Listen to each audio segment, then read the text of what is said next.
It's the radical equivalent of putting on a seatbelt and then driving off a cliff because you feel safer. Let me translate the formula because I want you to recognize it when you hear it. Yes, racism exists, but it's not that serious. And most people are good. So why are y'all making it a big thing? That's not an analysis. That's assimilation messaging. It's the radical equivalent of putting on a seatbelt and then driving off a cliff because you feel safer. Because here's the truth. When you say it exists, but it's not that prevalent, you're not only making a point about racism, you're making a point about who has the right to define reality. And in America, reality is always negotiated like a contract, is it not?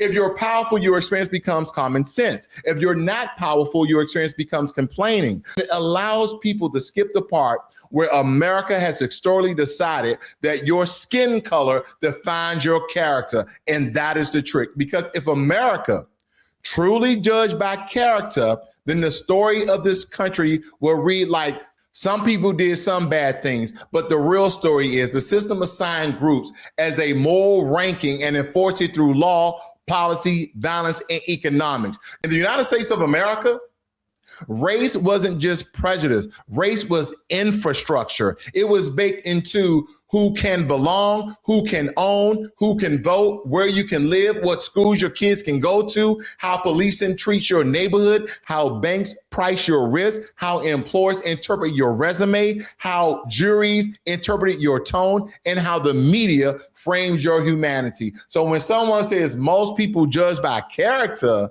I always ask like, okay, Stephen A., whose definition of character are you referring to? Because character is not neutral. Character is one of the cleanest disguises for bias in human history. And the punchline here is they're called it character while never acknowledging the policies that shape the environment that's producing the outcomes that they're actually judging. That's not justice. That's a rigged grading rubric, is it not?